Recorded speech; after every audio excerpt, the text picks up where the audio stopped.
नमस्कार, आज की बात में आपका स्वागत है। आज नवरात्र और रमजान को लेकर कई परेशान करने वाली खबरें आई। अजान और हनुमान चालीसा को लेकर कई विवाद खड़े हुए।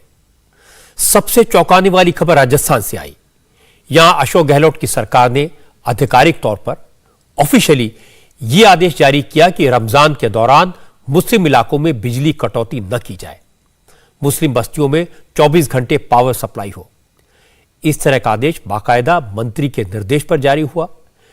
विरोधी दलों ने सवाल उठाया कि धर्मनिरपेक्ष देश में संविधान की कसम खाने वाली सरकार लिखित आदेश कैसे जारी कर सकती है। ये कैसे कह सकती है कि चूंकि रमजान का महीना है इसलिए मुस्लिम इलाकों में कम से कम ईद तक बिजली कटौती ना हो। इस सरकारी आदेश से कई सवाल खड़े हुए। रमजान के साथ साथ नवरात्र चल रहे हैं, रामनवमी आने वाली है। लोगों ने पूछा, क्या नवरात्र के दौरान हिंदू बहुल इलाकों में बिजली की सप्लाई जरूरी नहीं है? सरकार को मुस्लिम इलाकों के लिए खासतौर पर आदेश जारी करने की क्या जरूरत थी? अब इस पर विवाद शुरू हो गया। कुछ जगहों पर विवाद इस बात पर शुरू हुआ कि नवरात्र के दौरान मीट की दुकानें खोले जाने पर पाबंदी क्यों लगाई गई। दिल्ली में और दिल्ली के आसपास उत्तर प्रदेश के कई इलाकों में यह फरमान जारी किया गया है कि नवरात्र के दिनों में मीट की सप्लाई और बिक्री दोनों पर रोक लगा दी जाए। जाहिर है ऐसे फैसले पर सवाल तो उठने था। इसी तरह दिल्ली जल बोर्ड ने पहले मुस्लिम कर्मचारियों को रमजान पर रोज 2 घंटे छुट्टी देने का ऐलान किया। जब इस पर कंट्रोवर्सी हुई तो यह आदेश वापस ले लिया। एक और कंट्रोवर्सी हुई आज मस्जिदों से लाउडस्पीकर लगाने की मांग को लेकर। यह मांग आज फिर उठी। अदालत के आदेश का हवाला दिया गया। जब बिना माइक के अजान की मांग नहीं मानी गई तो मुंबई से लेकर चिकमंगलुरु तक कई जगहों पर मस्जिदों के सामने माइक लगाकर हनुमान चालीसा पढ़ी गई। बाकायदा हनुमान चालीसा का पाठ हुआ। तर्क यह दिया गया कि अदालत कई बार मस्जिदों से माइक उतारने, साउंड लेवल को कम करने का आदेश दे चुकी है, तो फिर सरकारें अदालत के आदेश का पालन क्यों नहीं करवाती। बस इसी का विरोध दिखाने के लिए कुछ संगठनों ने मस्जिदों के सामने लाउडस्पीकर लगाकर हनुमान चालीसा का पाठ शुरू कर दिया। ये जो तस्वीरें आप देख रहे हैं मुंबई के कल्याण इलाके की है। यहां बजरंगबली का कोई मंदिर नहीं है, सामने मस्जिद है, लेकिन मंगलवार के दिन मस्जिद के सामने हनुमान चालीसा का पाठ हो रहा है। पाठ करने वाले हनुमान जी के भक्त नहीं है, ये पॉलिटिकल पार्टी के वर्कर हैं। ये लोग भक्तिभाव से नहीं, अपनी पार्टी के नेता के आदेश पर नेताजी को खुश करने के लिए जोर जोर से हनुमान चालीसा का पाठ कर रहे हैं। असल में राज ठाकरे ने महाराष्ट्र सरकार से मस्जिदों से लाउडस्पीकर हटाने की मांग की थी। लाउडस्पीकर के जरिए अजान को बंद कराने की मांग की थी और ऐसा न करने पर मस्जिदों के सामने लाउडस्पीकर लगाकर हनुमान चालीसा का पाठ करने का ऐलान किया था। इसीलिए आज मंगलवार के दिन मुंबई और ठाणे के तमाम इलाकों में राज ठाकरे की पार्टी के कार्यकर्ता माइक लेकर मस्जिदों के बाहर पहुंच गए। कल्याण में तो एमएनएस के कार्यकर्ताओं ने हनुमान चालीसा का पाठ कर लिया, लाउडस्पीकर पर हनुमान चालीसा बजा दी, लेकिन कुर्ला में वो ऐसा नहीं कर पाए। पुलिस तैनात थी, पुलिस ने लाउडस्पीकर नहीं लगाने दिया। थोड़ी देर तो राज ठाकरे की पार्टी के लोगों ने पुलिस से उलझने की कोशिश की, लेकिन चूंकि गिने चुने लोग थे, पुलिस का रुख सख्त था, सरकार की तरफ से सख्ती का निर्देश था, इसलिए एमएनएस के कार्यकर्ताओं ने माइक के बजाय खुद ही मस्जिद के सामने जोर जोर से हनुमान चालीसा का पाठ किया। वहां भी पूरी हनुमान चालीसा नहीं पढ़ पाए, पुलिस उन्हें पकड़ कर ले गई। हालांकि प्रदर्शनकारियों ने कहा कि वो मस्जिदों से लाउडस्पीकर हटाने की अपनी मुहिम जारी रखेंगे और जब तक ऐसा नहीं होता वो भी लाउडस्पीकर पर हनुमान चालीसा का पाठ करेंगे और भजन गाएंगे।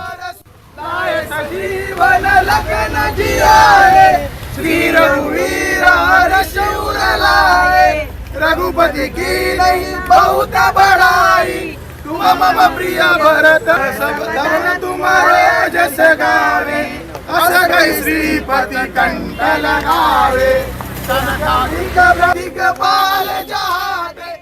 हाँ, करने नहीं दीजिए। अभी पुलिस बुला रही है, हमको बोलती है मीटिंग करो। हम लोग नहीं करेंगे, हम लोग पहला पठन करेंगे, बाद में जाएंगे। अरे प्रार्थना करने के लिए परवानगी क्यों चाहिए? हमारे लिए क्यों? उनको नहीं। पुलिस का क्या कहना? पुलिस बोलती है हमारे साथ पुलिस स्टेशन चलो, एक मीटिंग करो। हम लोग मीटिंग नहीं करेंगे।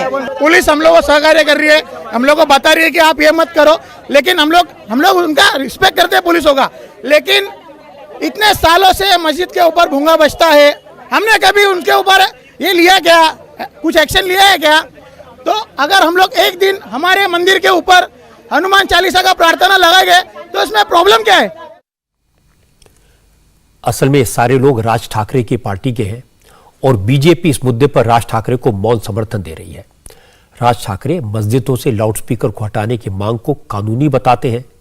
वो सुप्रीम कोर्ट और हाई कोर्ट के आदेशों का हवाला देते हैं। यह सही है कि सुप्रीम कोर्ट ने 2005 के एक फैसले में लाउडस्पीकर के लिए गाइडलाइंस तय कर दी थी। बॉम्बे हाई कोर्ट ने भी मस्जिदों में अजान के लिए लाउडस्पीकर के इस्तेमाल को गलत बताया था। सुप्रीम कोर्ट ने जो गाइडलाइंस तय की है उसके मुताबिक रात 10 बजे से सुबह 6 बजे तक लाउडस्पीकर नहीं बजाए जा सकते। हां, कुछ त्योहारों पर, कुछ खास हालात में प्रशासन देर तक लाउडस्पीकर के इस्तेमाल की परमिशन दे सकता है। हर इलाके के हिसाब से लाउडस्पीकर का साउंड लेवल भी तय है।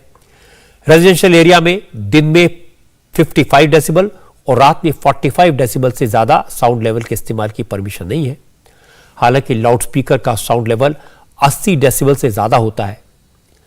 इसके अलावा 2016 में बॉम्बे हाई कोर्ट ने भी फैसला सुनाया था कि लाउडस्पीकर का इस्तेमाल फंडामेंटल राइट नहीं है और कोई भी धर्म, कोई भी समुदाय यह दावा नहीं कर सकता कि लाउडस्पीकर का प्रयोग उसका अधिकार है। राज ठाकरे इसी बात को मुद्दा बना रहे हैं, मस्जिदों में लगे लाउडस्पीकर्स को उतरवाने की मुहिम चला रहे हैं, लेकिन यह बात शिवसेना को पसंद नहीं आई। शिवसेना का कहना है कि राज ठाकरे तो मोहरा हैं, असल में यह सब विवाद बीजेपी करवा रही है। शिवसेना के एमपी अरविंद सावंत ने कहा कि बीजेपी पहले गुजरात, यूपी, एमपी और असम जैसे राज्यों में मस्जिदों पर लगे लाउडस्पीकर उतरवाए, उसके बाद महाराष्ट्र में इस तरह की मांग करे। ये भारतीय जनता पार्टी की बी टीम है। राज ठाकरे जी पूरे हार गए हर जगह से। अब रही बात कैसे जिंदा होना है, और इसलिए उन्होंने कुछ भी नहीं तो क्या करेंगे, तो कुछ तो आंदोलन पुकारने, तो आंदोलन छेड़ दिया है, वो गलत है। अगर करना है तो केंद्र सरकार को करना है। इस तरह से तो लोगों को दंगा, ये मुझे लगता है इनको दंगा चाहिए। इसके लिए जानबूझकर हिंदू मुस्लिम कर रहे हैं, और ये काम करने के लिए खुद नहीं कर पाए तो राज ठाकरे को करवाने लगा है। उनके राज्यों में क्या हुआ है? क्या गुजरात में बंदी है, कर्नाटक में बंदी है, मध्य प्रदेश में है? क्यों महाराष्ट्र को, महाराष्ट्र की सरकार को अस्थिर करना चाहते, बाकी कुछ। आज अरविंद सावंत कुछ भी कहे, लेकिन वो इस बात से इनकार नहीं कर सकते कि मस्जिदों से लाउडस्पीकर उतरवाने की मांग सबसे पहले शिवसेना ने की थी। जब शिवसेना बीजेपी के साथ सरकार में थी तो इसी तरह का काम शिवसेना करती थी। क्योंकि आज शिवसेना की सरकार कांग्रेस के साथ मिलकर बनी हुई है, इसलिए अब शिवसेना का रूप बदल गया है। हालांकि राज ठाकरे ने जो मुद्दा उठाया वो उन पार्टियों को भी सूट करता है जो मुसलमानों की हितैषी बनती हैं। इसीलिए जैसे ही राज ठाकरे की पार्टी ने मस्जिदों के सामने हनुमान चालीसा का पाठ शुरू किया तो महाराष्ट्र में समाजवादी पार्टी के अध्यक्ष अबू आजमी ने अपनी पार्टी के लोगों को शरबत और पानी लेकर वहां भेज दिया। अबू आजमी ने कहा बीजेपी लोगों को लड़वाना चाहती है, लेकिन वो मीठा शरबत पिलाकर हनुमान चालीसा पढ़ रहे हिंदू भाइयों को समझाएंगे। यहाँ राज ठाकरे जैसे लोग, यहाँ बीजेपी जैसे लोग, नफरत के पुजारी जो सिर्फ और सिर्फ हिंदू और मुस्लिम को लड़ाकर राजनीति करना चाहते हैं। मैं अगर आग जल रही है तो आग की नहीं बल्कि पानी की जरूरत है। मैं इस नफरत को मोहब्बत से जवाब देना चाहता हूं। अगर कहीं भी हिंदू भाई हनुमान चालीसा पढ़ रहे हैं तो हम अपनी मोहब्बत का इजहार करने के लिए मैं वहां शरबत, जूस, पानी सब लेके जाने को तैयार। ये सब सिर्फ इलेक्शन आ गया ना, यहाँ पे कारपोरेशन का इलेक्शन है। ये कारपोरेशन के इलेक्शन में हिंदू मुस्लिम करके जीतना चाहते हैं। मैं महाराष्ट्र की जनता से निवेदन करना चाहता हूं, ऐसे लोग जो सिर्फ नफरत का पैगाम लेके आए उन्हें बिल्कुल से जीरो कर दो। हकीकत यह है कि न तो अबू आजमी दूध के धुले हैं, न राज ठाकरे की नीयत साफ है। हनुमान चालीसा पढ़ने वाले भी हनुमान भक्त नहीं है और हनुमान चालीसा पढ़ने वालों को शरबत पिलाने वाले भी कोई इंसानियत के पुजारी नहीं है। सबका अपना अपना खेल है, अपना अपना गणित है। जब शिवसेना बीजेपी के साथ थी तो खुद को बीजेपी से बड़ी हिंदुत्ववादी पार्टी बताती थी, मस्जिदों से लाउडस्पीकर हटवाने की मांग करती थी। अब कांग्रेस के साथ सरकार में है तो उद्धव ठाकरे खुद को कांग्रेस से बड़ा सेकुलर साबित करना चाहते हैं। ऐसा नहीं है कि मस्जिदों के बाहर हनुमान चालीसा का पाठ सिर्फ महाराष्ट्र में हुआ। कर्नाटक से भी इसी तरह की तस्वीरें आई। कर्नाटक में भी अजान के लिए लाउडस्पीकर के इस्तेमाल पर पाबंदी लगाने की मांग की गई। कर्नाटक के कुछ हिंदू संगठन भी लाउडस्पीकर लगाकर पूजा पाठ करते सुनाई दिए। कोई माइक लगाकर हनुमान चालीसा पढ़ रहा है तो कोई बजरंग बाण का पाठ कर रहा है। तर्क वही है, अगर मस्जिद पर लाउडस्पीकर लगाकर अजान दी जा सकती है तो हिंदू माइक लगाकर मंत्रोच्चार क्यों नहीं कर सकते। हिंदू संगठनों की मांग है कि मस्जिदों से लाउडस्पीकर हटाने को लेकर सुप्रीम कोर्ट और कर्नाटक हाईकोर्ट ने जो आदेश जारी किए हैं उन्हें कर्नाटक की सरकार लागू कराए, वरना वो भी मंदिरों में लाउडस्पीकर लगाकर भजन और मंत्र का पाठ करेंगे। आज हसन जिले के कालिकम्बा मंदिर में सुबह 5:30 बजे राम नाम का जप किया और लाउडस्पीकर पर भजन गाए गए, मंत्र पढ़े गए। सीताराम जय जय राम रघुकुल सो जय जय राम श्री राम राम राम राम राम। यहां तक कह दिया कि इस मामले में हिंदुओं को एक होना चाहिए, देश भर में मंदिरों पर लाउडस्पीकर लगने चाहिए। जय जय राम सीताराम जय जय राम जानकी राम जय जय राम रघुकुल सो जय जय जागृत राजेला। मैं भक्तों से सिर्फ यही कहना चाहता हूं कि समय रहते चेत जाएं, नहीं तो बहुत देर हो जाएगी। अगर मस्जिद और मदरसों में लगे लाउडस्पीकर को बंद कराना है तो आप लोग भी उसी समय लाउडस्पीकर पर राम जाप और मंत्रोच्चारण करिए। कश्मीर में क्या हुआ आपको पता है? माइक पर ऐलान करते हैं काफिर को मारो, काफिर को मारो, मारो मारो कहते हैं। ऐसी घटनाएं कर्नाटक में भी हो सकती हैं। वो दिन ज्यादा दूर नहीं है। हमारे इस अभियान का मकसद सिर्फ इतना है कि सरकार सतर्क हो जाए और इन लाउडस्पीकर को बंद किया जाए, नहीं तो मस्जिद में लगे उसी लाउडस्पीकर से आप लोगों को मारने की बातें कही जाएंगी। लाउडस्पीकर के विवाद में कई हिंदू संगठन भी कूद पड़े। वो इसे लेकर बड़ी मुहिम चलाने की धमकी दे रहे हैं। इन संगठनों ने मंदिरों से अपील की है कि वो भी अपने यहाँ लाउडस्पीकर लगाएं और मंत्र पढ़ें, भजन करें, तभी सरकार उनकी बात सुनेगी। ಮಹಾರಾಷ್ಟ್ರದ ಎಂಎನ್ಎಸ್ ಪ್ರಮುಖರಾದಂತಹ ರಾಜ್ ಠಾಕರೆ ಅವರು एमएनएस के नेता राज ठाकरे ने जो बात कही है हम उसका पूरा समर्थन करते हैं। हमने भी जिलाधीशों को इस बाबत ज्ञापन दिया था, लेकिन इस निर्लज और कायर सरकार ने लाउडस्पीकर के खिलाफ अब तक कोई कार्रवाई नहीं की है। हम सरकार को चेतावनी दे रहे हैं, अब से हम भी हर मठ मंदिर में सुबह सुबह लाउडस्पीकर के जरिए मंत्रोच्चारण करेंगे, भगवान का नाम लेंगे, ईश्वर भजन करेंगे। ಓಂಕಾರವನ್ನ ಹಾಕ್ತೀವಿ ಅಂತ ಅನ್ನುವಂಥದ್ದು। कर्नाटक के हिंदू संगठनों का कहना है कि सुप्रीम कोर्ट ने 2005 में ही लाउडस्पीकर पर बैन लगा दिया था। उसके बाद 2018 में कर्नाटक हाईकोर्ट ने राज्य सरकार को आदेश दिया था कि वो सुप्रीम कोर्ट के ऑर्डर का पालन करवाए, मस्जिदों से लाउडस्पीकर से शोर कम कराए, हर जिले के डीएम के पास ऐसी मशीन हो जिससे वो ये पता लगा सके कि कहीं तय लेवल से ज्यादा शोर तो नहीं हो रहा। हिंदू संगठनों का कहना है कि कर्नाटक सरकार ने अदालत के आदेश का पालन नहीं किया, इसीलिए वो मंदिरों में लाउडस्पीकर लगाकर विरोध जता रहे हैं।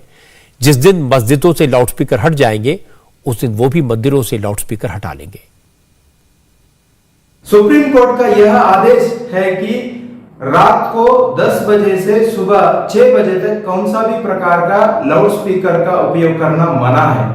फिर भी सुबह 5 बजे 5:30 बजे को अजान के द्वारा यह नियम का उल्लंघन किया जा रहा है। इसके कारण विद्यार्थी जो लोग हैं, बच्चे लोग हैं, वृद्ध लोग हैं, उसको तकलीफ का सामना करना पड़ रहा है। हमारा संविधान हम सभी को राइट टू स्लीप का अधिकार दिया है, लेकिन इसके कारण यह अधिकार का भी हनन किया जा रहा है। ये मामला हिंदू मुसलमान का नहीं है, सियासत का है। राजनीतिक दलों को दोनों के वोट चाहिए, इसलिए कोई क्लियर लाइन नहीं देता, सब एक दूसरे को नसीहत देते हैं। कांग्रेस के लीडर और फॉर्मर चीफ मिनिस्टर सिद्धारमैया ने आज कहा कि बीजेपी को छोड़कर लाउडस्पीकर से किसी को कोई दिक्कत नहीं है, क्योंकि चुनावी साल है इसलिए बीजेपी की दिक्कत ज्यादा बढ़ गई है। ಯಾರಿಗೂ ತೊಂದರೆ ಇಲ್ಲ, ದೇವಸ್ಥಾನಗಳಲ್ಲೂ हर जगह लाउडस्पीकर बजता है। मुझे नहीं लगता इससे किसी को परेशानी होती है। चुनावी साल है इसलिए ऐसे मुद्दों को जानबूझकर उछाला जा रहा है ताकि समाज में द्वेष को बढ़ाया जाए। मैं ऐसे अभियानों का विरोध करता हूं। ಇದರಿಂದ ರಾಜ್ಯ ಅಭಿವೃದ್ಧಿ ಆಗಲ್ಲ। हालांकि कांग्रेस के विधायक और मल्लिकार्जुन खड़गे के बेटे प्रियांक खड़गे मस्जिदों पर लाउडस्पीकर के पक्ष में खुलकर बोले। उन्होंने कहा अगर बीजेपी, वीएचपी और बजरंग दल वालों को मुसलमानों से इतनी दिक्कत है तो फिर पेट्रोल डीजल का इस्तेमाल बंद कर दें, क्योंकि वो भी तो मुस्लिम देशों से आता है। बीजेपी ಎಲ್ಲ ಕಾರ್ಯಕರ್ತರು इन बजरंग दल और वीएचपी के लोगों से कहो कि वो अपनी गाड़ियों में पेट्रोल डीजल भरवाना बंद कर दें। पेट्रोल डीजल तो मुस्लिम देशों से आता है ना, उसका इस्तेमाल आप क्यों कर रहे हैं? असली हिंदुत्व की पहचान दीजिए। लाउडस्पीकर को लेकर सुप्रीम कोर्ट के स्पष्ट आदेश हैं। कोर्ट ने यहां तक कह रखा है कि मस्जिद में कितना, मंदिर में कितना और चर्च में कितने साउंड की अनुमति है। पहले कोर्ट के आदेश को लागू करवाइए। गवर्नमेंट फेल्स इन पॉलिसीज। सारी बात घूम फिर कर मुख्यमंत्री बसवराज बोम्मई के सिर पर आ गई। मैं उनकी बात आपको सुनवाता हूं। बोम्मई को कोर्ट के आदेश का पालन भी करवाना है और किसी के साथ सख्ती भी नहीं करनी, क्योंकि मामला सेंसिटिव है। इसलिए बसवराज बोम्मई ने कहा, सबसे बात करेंगे, बिना जोर जबरदस्ती के लोगों को समझाकर लाउडस्पीकर हटाने के लिए राजी किया जाएगा। बोम्मई ने कहा कि लाउडस्पीकर विवाद के लिए कांग्रेस की वोट बैंक पॉलिटिक्स जिम्मेदार है। They are really hypocrites. वो बहुत बड़े पाखंडी हैं। हिजाब का मसला किसने खड़ा किया और उन्होंने हिजाब का विरोध करने वालों का विरोध क्यों किया और कोर्ट के आदेश का उल्लंघन किसने किया? वो उस वक्त क्यों खामोश रहे थे? असल में ये कांग्रेस की वोट बैंक की राजनीति है, जिससे सारा विवाद खड़ा हुआ है। वो सिर्फ वोट बैंक के लिए ये मुद्दे खड़े कर रहे हैं और हम सभी मुद्दे एक के बाद एक हल कर रहे हैं। देखो, ये हाईकोर्ट का ऑर्डर है, वो उसे लागू करने की मांग कर रहे हैं। ये दबाव की बात नहीं है, ये समझा बुझाकर करने का काम है। और जहां तक हाईकोर्ट का आदेश है तो वो सिर्फ अजान के लिए नहीं है, सभी धार्मिक गतिविधियों के लिए है। तो हम उस पर फैसला करेंगे। चीफ मिनिस्टर मुंबई की यह बात तो सही है कि मस्जिदों से लाउडस्पीकर हटाने के लिए लोगों को समझा बुझाकर राजी किया जाना चाहिए। हालांकि अदालत आदेश है तो भी इस मामले में जोर जबरदस्ती नहीं होनी चाहिए। कर्नाटक में वैसे भी कई दिन से हिजाब के मुद्दे को लेकर माहौल गर्म है। कर्नाटक में कांग्रेस आरोप लगा रही है कि चुनाव से पहले बीजेपी इस तरह के विवाद खड़े करना चाहती है, लेकिन कांग्रेस भी कोई कम नहीं है। कर्नाटक में कांग्रेस मस्जिदों से लाउडस्पीकर हटाने की मांग को गलत बता रही है। महाराष्ट्र में लाउडस्पीकर पर हनुमान चालीसा के पाठ को सामाजिक सद्भाव बिगाड़ने की कोशिश बता रही है, लेकिन वही कांग्रेस मध्य प्रदेश में अपने कार्यकर्ताओं को हनुमान जयंती के मौके पर, रामनवमी के मौके पर हनुमान चालीसा के पाठ का आदेश दे रही है। मध्य प्रदेश में कांग्रेस पार्टी के अध्यक्ष कमलनाथ ने सभी जिला यूनिट्स को एक लेटर भेजकर कहा है कि 10 अप्रैल को रामनवमी और 16 अप्रैल को हनुमान जयंती है, इसलिए 10 अप्रैल को कांग्रेस के कार्यकर्ता राम कथा करें, भगवान राम की पूजा का आयोजन करें और 16 अप्रैल को हनुमान जयंती के मौके पर सुंदरकांड और हनुमान चालीसा का सामूहिक पाठ करें। मजे की बात यह कि कमलनाथ की चिट्ठी जब कांग्रेस के जिला अध्यक्षों के पास पहुंची तो कांग्रेस में ही इसका विरोध शुरू हो गया। कांग्रेस के मुस्लिम नेता इसके खिलाफ खड़े हो गए। कांग्रेस के विधायक आरिफ मसूद ने कहा, कांग्रेस को बीजेपी की नकल नहीं करनी चाहिए। कांग्रेस सभी धर्मों को मानने वाली पार्टी है। अगर रामनवमी और हनुमान जयंती पर पूजा पाठ की प्लानिंग की जा रही है तो रमजान पर भी ऐसे आयोजन होने चाहिए। मैंने उस पत्र का पर ऐतराज जताया और इसलिए ऐतराज जताया कि कांग्रेस एक राजनीतिक संगठन है और कांग्रेस के राजनीतिक संगठन होते हुए हमें किसी एक पत्र, एक धर्म के बारे में परिपत्र जारी नहीं करना चाहिए, क्योंकि अगर हमने परिपत्र जारी करा तो उस समय हमें याद रखना चाहिए कि उसमें अम्बेडकर जयंती भी पड़ रही है, उस पर हमने ध्यान नहीं दिया। हमने गुड फ्राइडे पर ध्यान नहीं दिया और रमज़ान एक बहुत बड़ा पवित्र महीना चल रहा, हमने उस पर ध्यान नहीं दिया। तो ये गलत है, इसलिए मैंने इस परिपत्र पर सवाल उठाया। ये एक अच्छी बात नहीं है। हमारा राजनीतिक संगठन है और हमें दूसरे के ट्रैप में नहीं आना चाहिए। सामने एक पार्टी है जो एक धर्म और एक वर्ग की बात करती है और एक सामने विचारधारा है जो सबको लेकर चलने की बात करती है। यही झगड़ा है, यही अंतर है और कोई दूसरा अंतर नहीं। अब हनुमान चालीसा और सुंदरकांड को लेकर कांग्रेस के नेता आपस में टकराए तो बीजेपी को अच्छा मौका मिला। मध्य प्रदेश के होम मिनिस्टर नरोत्तम मिश्रा ने कहा कि कांग्रेस मुसलमानों को सिर्फ वोटर मानती है। क्योंकि कांग्रेस के हिंदुओं के वोट भी चाहिए तो रमजान में भी पूजा पाठ कर रही है। मुसलमानों को यह हकीकत समझ लेनी चाहिए। ये अच्छे दिन हैं देश के, इसलिए तो आरिफ मसूद जी ने कहा है, इफ्तारी करते थे वो इन महीनों में, जिन महीनों में करते थे उसमें भी वो मंदिर ही जाने की बात कर रहे हैं। यही तो पीड़ा है मसूद भाई की। उनका ऐतराज वाजिब है और आरिफ मसूद जी को आत्मचिंतन करना चाहिए। कांग्रेस का मुस्लिमों से वास्ता सिर्फ वोटों तक ही है। भाजपा का भय दिखा के वोट लेना सिर्फ इतना ही कांग्रेस जानती है, बाकी तो लगभग उन्हें वोटर ही बना दिया गया है। कांग्रेस में आजकल दो तरह की सोच साफ साफ दिखाई देती है। कई नेताओं को लगता है कि कांग्रेस को हिंदुओं की बात करनी चाहिए, उनके वोट मिलेंगे। मुस्लिम अपीजमेंट से बचना चाहिए ताकि हिंदू नाराज ना हो जाएं। कमलनाथ ने शायद यही सोचकर हनुमान चालीसा और सुंदरकांड की बात की थी। कमलनाथ वैसे भी बड़े हनुमान भक्त हैं। उन्होंने अपनी कॉन्स्टिट्यूएंसी में हनुमान जी का एक बड़ा मंदिर बनवाया है। लेकिन इसी कांग्रेस में बहुत सारे लोगों की सोच यह है कि कांग्रेस को अपनी सेक्युलर इमेज से कोई समझौता नहीं करना चाहिए और जब भी जहां भी मौका मिले मुस्लिम समाज का दिल जीतने की कोशिश करनी चाहिए, और वो भी खुलेआम। लेकिन मुस्लिम अपीजमेंट के चक्कर में कई बार कांग्रेस के नेता इतना आगे बढ़ जाते हैं कि विवाद खड़े हो जाते हैं। यही कंट्रोवर्सी राजस्थान में देखने को मिली। राजस्थान में अशोक गहलोत की सरकार ने ऐसा कारनामा किया जिसकी उम्मीद किसी सरकार से नहीं की जाती। लिखित आदेश जारी कर दिया कि रमजान के महीने में मुस्लिम इलाकों में बिजली की कटौती ना हो। 24 घंटे बिजली की सप्लाई मस्ट है। गहलोत सरकार ने एक ऑर्डर जारी करके कहा कि रमजान के महीने में राजस्थान के मुस्लिम डोमिनेटेड एरियाज में 24 घंटे बिजली दी जाए। सरकारी बिजली कंपनी डिस्कॉम के एमडी ने सभी मंडलों को चिट्ठी लिखकर यह आदेश जारी किया। लेकिन जब मजहब के आधार पर भेदभाव की बात उठी, बीजेपी के नेताओं ने ऐतराज जताया, तो डिस्कॉम के एमडी ने कहा उन्होंने तो सभी को 24 घंटे बिजली देने का आदेश दिया है। उनके आदेश में कहीं मुस्लिम इलाकों की बात नहीं लिखी गई। मेरे आदेश में यह कहीं भी नहीं लिखा हुआ है कि मुस्लिम बाहुल्य इलाके में ही बिजली की कटौती नहीं होगी या मुस्लिम बाहुल्य इलाके में ही अनइंटरप्टेड पावर सप्लाई देना। मेरा ऑर्डर बड़ा जनरल है कि इस दौरान जो है अनइंटरप्टेड पावर सप्लाई सभी को देनी है। यहाँ पे कोई जो है ये नहीं है कि सिर्फ मोहम्मदन एरिया को ही देनी है। अब ये कहना पड़ेगा कि अजीत कुमार सक्सेना सफेद झूठ बोल रहे हैं। मैं आपको पूरी बात बताता हूं और सबूत भी दिखाता हूं। असल में हुआ यह कि अशोक गहलोत सरकार में science and technology minister Zahida Khan ने डिस्कॉम के मैनेजिंग डायरेक्टर अजीत कुमार सक्सेना को चिट्ठी लिखकर यह कहा कि रमजान के दौरान राजस्थान के मुस्लिम डोमिनेटेड एरियाज में बिजली कटौती न की जाए, 24 घंटे बिजली दी जाए। मंत्री की चिट्ठी को डिस्कॉम के एमडी ने आदेश माना और सभी मंडलों को आदेश जारी कर दिया कि मुस्लिम इलाकों में 24 घंटे पावर सप्लाई की जाए, बिजली कटौती न हो। ये जो तस्वीर आप देख रहे हैं वो अजीत कुमार सक्सेना की तरफ से लिखित आदेश की है।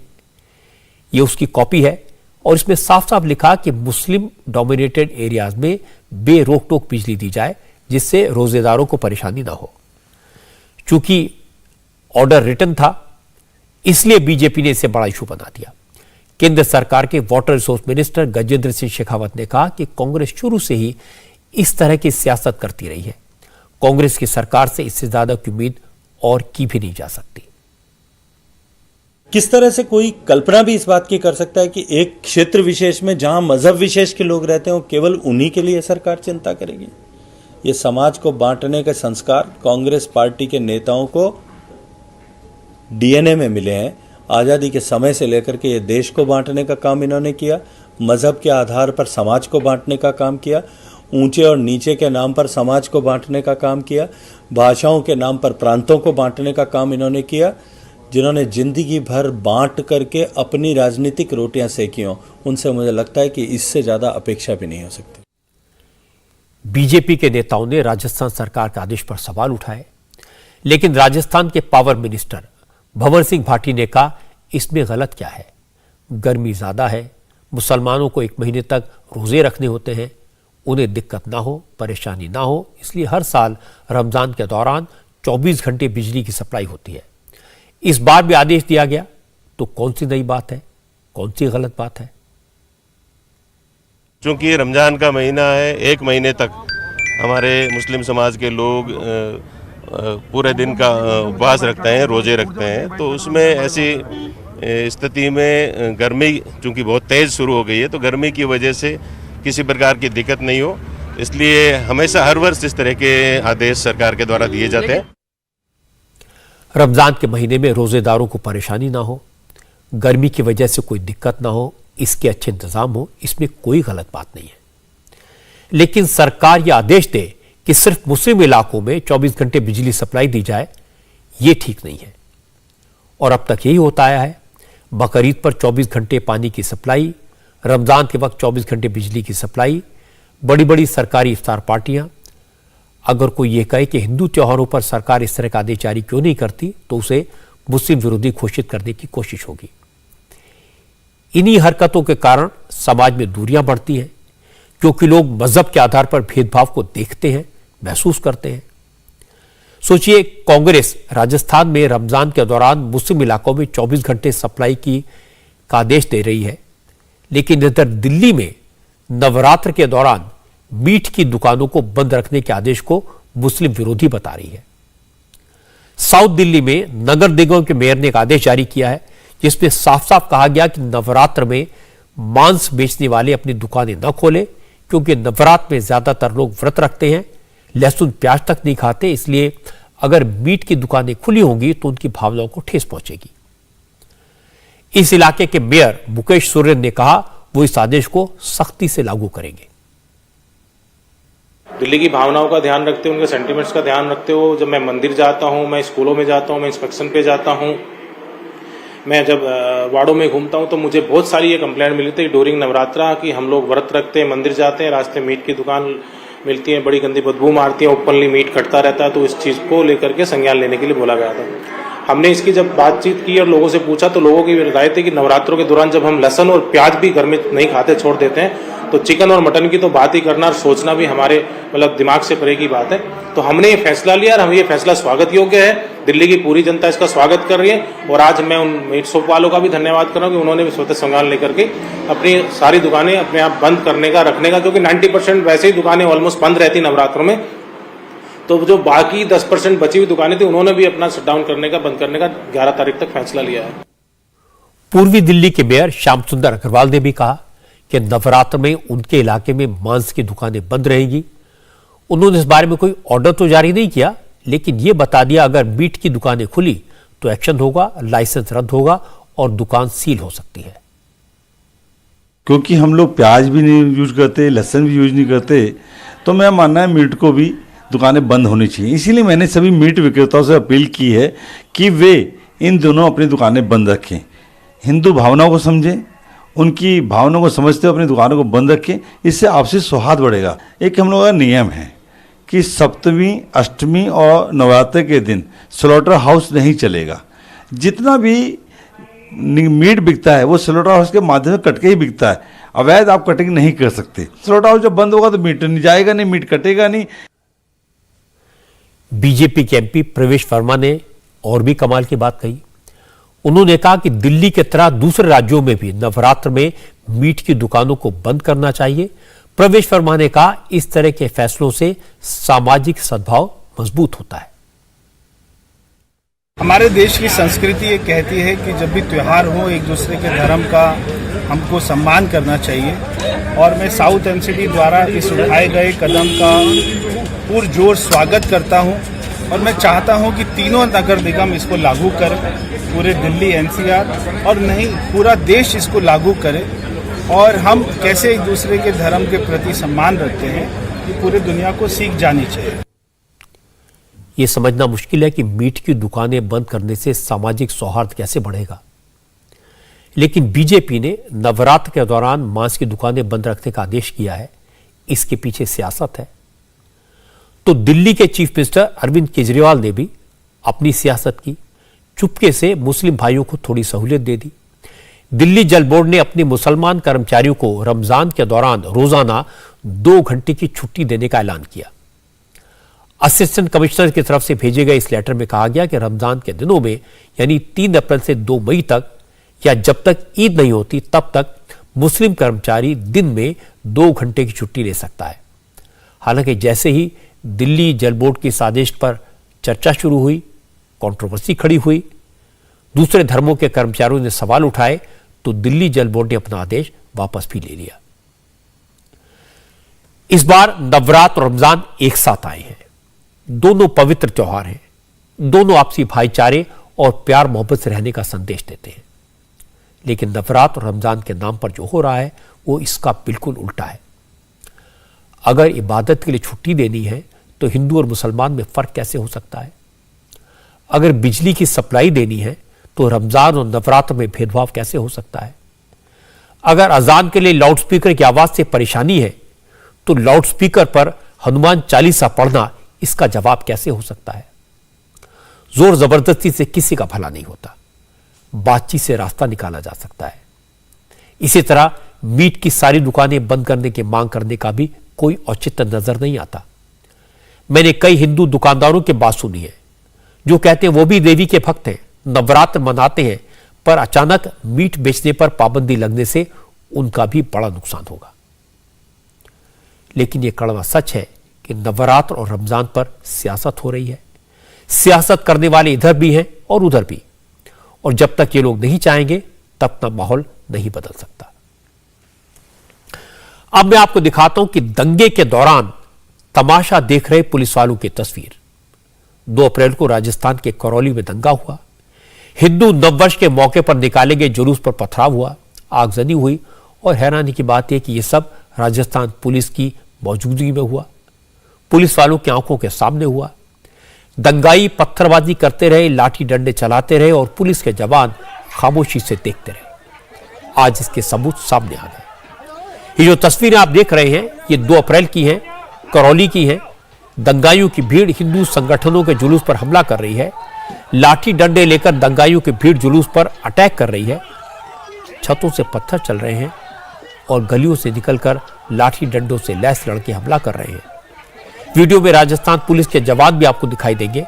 वो दंगाइयों को रोकने की कोशिश नहीं करते, चुपचाप हाथ बांधकर खड़े हैं, मजा ले रहे हैं। सामने दंगाई भीड़ अटैक कर रही है लेकिन पुलिस वाले तमाशा देख रहे हैं।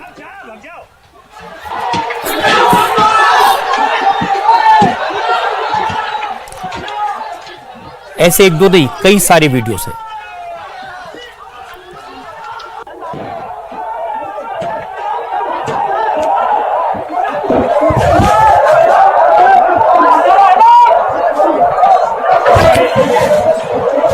हर वीडियो में एक बात कॉमन है, दंगाई अपना काम कर रहे हैं और पुलिस वाले अपनी ड्यूटी छोड़कर दंगा करने वालों को देख रहे हैं जैसे उन्होंने कभी पहले दंगा देखा ही नहीं। कुछ वीडियोस में तो पुलिस वाले कहते हुए सुनाई दिए, अब बस करो, भाग जाओ।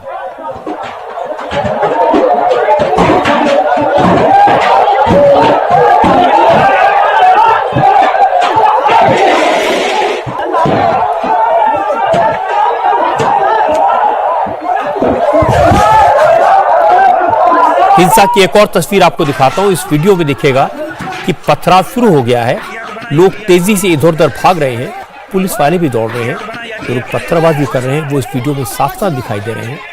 दंगा करने वालों के पास लाठियां हैं, डंडे हैं, लेकिन पुलिस वालों के पास तो हथियार थे, बंदूकें थी, लेकिन फिर भी उन्होंने हालात को काबू में करने की कोशिश नहीं की। तस्वीरों को देखकर लगा जैसे 2 अप्रैल को करौली में जो हुआ उसे पुलिस का सपोर्ट था।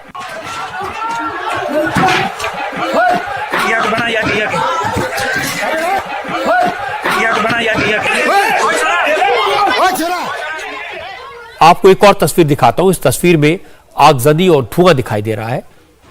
हिंसक भीड़ ने कुछ दुकानों और मोटरसाइकिल्स में आग लगा दी। करौली हिंसा मामले में पुलिस ने 20 लोग को अरेस्ट किया है।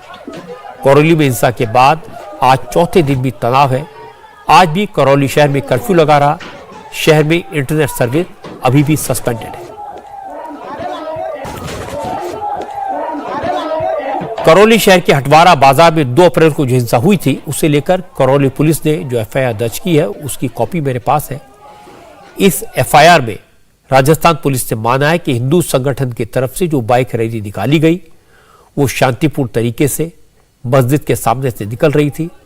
बाइक रैली में सवार लोग भारत माता की जय, वंदे मातरम और जय श्री राम के नारे लगा रहे थे, लेकिन अचानक छतों से पत्थर फेंके जाने लगे।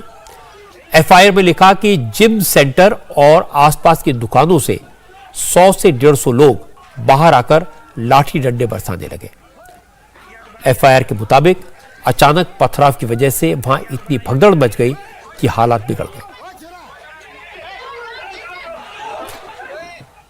अब मैं आपको दिखाता हूं कि पिछले कुछ दिनों में जिस तरह से कश्मीरी पंडितों को और गैर मुसलमानों को कश्मीर में निशाना बनाया गया है, उससे कश्मीरी मुसलमान कितने दुखी हैं, नाराज हैं। कल शाम आतंकियों के हमले का शिकार हुए कश्मीरी पंडित बालकृष्ण भट्ट की हालत में अब सुधार हो रहा है। आतंकवादियों ने शोपियां में मेडिकल शॉप चलाने वाले बालकृष्ण भट्ट और सोनू कुमार पर फायरिंग की थी। सोनू कुमार का इलाज आर्मी के हॉस्पिटल में चल रहा है। आज 15th कोर के GOC lieutenant general DP Pandey army hospital गए। उन्होंने सोनू कुमार से मुलाकात की, हालचाल पूछा, लेकिन सोनू का हौसला देखकर आर्मी के अफसर भी हैरान रह गए। सोनू ने कह दिया वो जिंदगी की जंग जीतकर अपने गांव लौटेगा और उन आतंकवादियों को मारेगा जो कश्मीरियत के दुश्मन हैं। मुझे जैसे ही मालूम चला, मैंने आईजीपी साहब बोला कि इसको बच्चे को यहाँ मेरे पास भेज दो, हम करते हैं मैनेज, है ना, ठीक है। सही कि हमें रात को 2 बजे भी अगर दवाई चाहिए होती है तो ये सोनू उठ के हमें इसीलिए इसको मारा गया 25 साल से 25 साल से जो भी यहाँ पर पॉपुलर है ना कश्मीरी पंडित, जैसे वो अपना वगैरह था, हाँ सर, उन जो भी आदमी पॉपुलर होगा उसको गोली मारेंगे, है ना। आई एम सो हैप्पी, मतलब स्माइल कर रहे हैं बंदा यार। कोई जो फौजी होता है ना उसको गोली लग गया तो नहीं स्माइल करता, ठीक है। और वो जाकर के गांव के अंदर दिखाना है, बताना लोगों को, और आप गोली मारो, ठीक है। यार I am so proud of, I am so proud. आप आराम लो, ठीक है, एंड गेट वेल। कोई जल्दी नहीं है भागने की यहाँ से, ठीक है, आराम से, कोई प्रॉब्लम तो नहीं है यहाँ पर। नहीं सर, ये कश्मीरी पंडितों का जज्बा है कि 1990 के नरसंहार के बाद भी उनका हौसला नहीं टूटा। सोनू कुमार को 3 गोलियां लगी हैं, लेकिन वो मुस्कुरा रहे थे। उनके चेहरे पर स्माइल है, उनके जज्बे में कोई कमी नहीं आई। 15 कोर के GOC lieutenant general DP Pandey जब सोनू कुमार से मिले तो उनका जोश देखने लायक था। शरीर में जख्मों का दर्द है, इसलिए सोनू ज्यादा बोल नहीं पा रहे हैं, लेकिन उनके दिल में आतंकवादियों के खिलाफ गुस्सा है। लेफ्टिनेंट जनरल डीपी पांडे ने घायल सोनू को भरोसा दिलाया कि उसके हमलावर बख्शे नहीं जाएंगे, उन्हें ढूंढकर उनकी असली जगह भेजा जाएगा। हौसला रखना है, ठीक है, या गुड। मार दो उसको, मार दो उनको, पक्का मारेंगे। आप मारोगे? ये मारेगा उसे। कोई बात नहीं, कोई बात नहीं, नहीं आपने बोला नहीं है कुछ, है ना।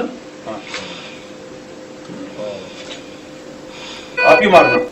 गुस्सा है बहुत, हाँ, गुस्सा है तो गुस्सा अच्छा है, गुस्सा है तो फिर आप जल्दी रिकवर भी हो जाओगे, ठीक है। तैयार होकर के आप नहीं मारना उसको, ओके, ठीक है। चलो जाने, ख्याल रखो, ठीक है यार, शाबाश। कश्मीरी पंडित सोनू कुमार के परिवार ने उस दौर में भी कश्मीर नहीं छोड़ा था जब आतंकवादियों ने कश्मीरी पंडितों को घाटी से भागने पर मजबूर कर दिया था। लेकिन कल हुए हमले के बाद सोनू का पूरा परिवार दहशत में है। उनके भाई अनिल कुमार भी दुकान चलाते हैं, वो डरे हुए हैं, कह रहे हैं कि अब कश्मीर में कारोबार करना संभव नहीं रहा।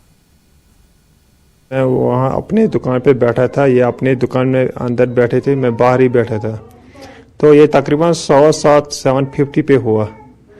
तो बाइक पे 2 बंदे आए, एक बंदा नीचे रोड पे ही रहा बाइक पे ही, एक बंदा अंदर जाके दुकान पे इसके ऊपर शूट किया। ये फायरिंग सुनी, मैं खुद बाहर आया, मैं देख रहा था ये कहाँ से हो गया फायरिंग। तब तक मेरा भाई जख्मी हालात में बाहर आया, उसने बोला मुझे बचाओ, मुझे गोली लगी, मुझे बचाओ। मैंने उठा के उसको गाड़ी में डाल के हॉस्पिटल रेफर किया। तो क्या आप पिस्टल से फायर किया या AK-47 वगैरह उनके पास? नहीं, पिस्टल से जो गोलियां मिली वहां से वो पिस्टल से ही हुआ। क्या लगता है आपको क्यों हुआ ऐसा? क्या कोई डर और खौफ का माहौल पैदा करने के लिए सब कुछ हो रहा है? वो तो हो गए ऑलरेडी, डर का माहौल तो ऑलरेडी हो चुका है। थ्रेटनिंग तो मिली हमें, इससे बड़े थ्रेटनिंग क्या मिल सकती है। पहले तो हम सुनते थे न्यूज़ में वहाँ हुआ यहाँ हुआ, तब तो नहीं लग रहा था। अब जब अपने घर में हुआ डर तो लगेगा ही। तो आपका जो यहाँ पे कारोबार है ये सब आप कंटिन्यू रखेंगे यहाँ पे आप? नहीं, शायद नहीं, क्या पता कल मैं और दुकान पे जाऊंगा, कल मेरे को मार देंगे उधर, कौन सी गारंटी है। हम तो शॉप बंद कर रहे हैं, हम शॉप नहीं चला रहे हैं। सोनू कुमार के गांव चोटी गांव में ज्यादातर आबादी मुसलमानों की है। सोनू कुमार के दोस्त मुसलमान हैं। हमारे संवाददाता मंजूर मीर आज सोनू के घर पहुंचे। सोनू कुमार के दोस्तों ने, गांव के बुजुर्गों ने, सभी ने एक ही बात कही, दहशतगर्दों ने जो किया वो गलत किया। गांव वालों ने कहा कि कश्मीरी आवाम किसी कीमत पर इस तरह की हरकतों को बर्दाश्त नहीं करेगी। सोनू जो है ये तो बहुत अच्छा लड़का है। अगर इसको कोई मुसलमान 12 बजे भी 1 बजे भी फ़ोन करेंगे रात को, ये वहाँ जाते थे, चाहे दवाई लेना है चाहे इंजेक्शन करना है, ये जाते थे। मैंने सोचा नहीं कि ये कभी हो जाएगा। क्या हमको उस वक्त घबराहट हो गए, लेकिन जब हमने ये सुना कि हम भी डर गए सर घर में अपने। बहुत अफसोसनाक वाक़ा हुआ ये। बहुत अच्छा सोनू था, हर किसी के साथ बहुत अच्छा रिलेशन थे। मुसलमान हर किसी के घर में जाते थे, जब भी कोई गम या खुशी होती है हर किसी के घर में आते थे। जब उनके पास भी होते, जब शादी हुई उनकी भी, हम भी गए जम्मू, यहाँ से एक पूरे लगभग 50 या 100 लड़के गए यहाँ से। जब उनकी शादी हुई जम्मू में 2-3 दिन वहाँ रुके हम, फिर वापस आए। तो मगर ये अचानक ऐसा वाक़ा हुआ, लगभग 70 साल के बाद पहली बार यहाँ छोटे गांव में ऐसा वाक़ा हुआ। जब किसी को कोई ज़रूरत पड़े है दवाई की, मेडिसिन की, तो वो घर घर जाता है, जो कोई बुलाएगा वो जाता है। किसी के साथ इसकी कोई दुश्मनी नहीं थी। तो फिर सोनू को गोली मारने की वजह क्या हो सकती है, क्या लगता है आपको? हम क्या बता सकते हैं, लेकिन हमने जब सुना है हम भी परेशान हो गए। हमें इसके बारे में कोई मालूमात नहीं है। हमारे बच्चे, हमारी औरतें इनको घर आते हैं। पिछले साल के लास्ट में शादी थी 2 बच्चों की, 1 बच्चे की। हम सब गाँव इनको यहाँ आते थे। इनका खेती बाड़ी जो है वो हमारे बच्चे करते हैं, वो हम करते हैं इनको। ये बागों में जाते हैं, गांव में जाते हैं, रात को जाते हैं, दिन को जाते हैं। मैं इसको तहबीर करूँगा कि ये हमारी बदकिस्मती थी, आज तक ऐसा नहीं हुआ। सारे गांव इस वक्त पछताता है। अगर वो आना चाहते हैं, अगर वो यहाँ रहना चाहते हैं, वी आर ऑल वेलकम है। लेकिन ऐसे माहौल में आपको लगता है वो आ पाएंगे? शायद नहीं आएंगे, शायद नहीं आएंगे, जब तक थोड़ा ठंडा नहीं हो जाएगा। मुझे लगता है ऐसा, क्योंकि जान सबको प्यारी है। अल्लाह का शुक्र है कि वो जिंदा है, वो जिंदा है। आएगा इंशाल्लाह। जब वो आएगा, अगर आप यहाँ रहेंगे तो हम हाजीपुर तक उसको इस्तेमाल करने के लिए जाएंगे। हम अपने बुढ़ापे के दिन गुजार रहे हैं। हो सकता है कि किसी वक्त भी मेरी कब्र खोदी जाएगी, ये पंडित लोग भी वहाँ आएंगे। तो आपको कितना दुख हो रहा है इस घटना पे? बहुत दुख, बहुत दुख। Like a son I am treating Sonu, like a son. आज की एक बड़ी खबर संजय राउत के बारे में है। ईडी ने आज महाराष्ट्र में बड़ी कार्रवाई की। शिवसेना के सांसद संजय राउत के 8 प्लॉट और 1 फ्लैट जब्त कर लिया। इसी के साथ संजय राउत के दोस्त प्रवीण राउत की 9 करोड़ रुपए कीमत की प्रॉपर्टी भी फ्रीज कर दी गई। यह कार्रवाई मनी लॉन्ड्रिंग के केस में हुई है। संजय राउत की वाइफ और दोस्त पर ईडी का एक्शन 1034 करोड़ रुपए के पात्रा चौल लैंड घोटाला मामले में लिया गया है। इस मामले में प्रवीण राउत को फरवरी में अरेस्ट किया गया था। उनके खिलाफ चार्जशीट पेश हो चुकी है।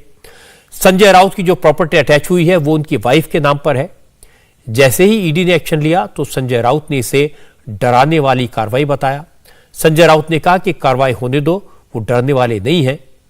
संजय राउत ने बीजेपी पर हमला किया, आरोप लगाया कि कानून का गलत इस्तेमाल हो रहा है।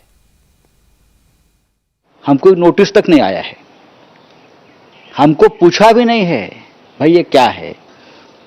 करने दीजिए, हम डरने वाले नहीं हैं। अगर किसी को लगता है हम झुकेंगे, हम डरेंगे, हम चुप बैठेंगे तो गलत फहमी में। और अगर ये जो बोल रहे हैं ना क्या मनी लॉन्ड्रिंग, ये नए नए शब्द आए हैं, अगर इस प्रकार से 1 रुपया भी हमारे पास आया होगा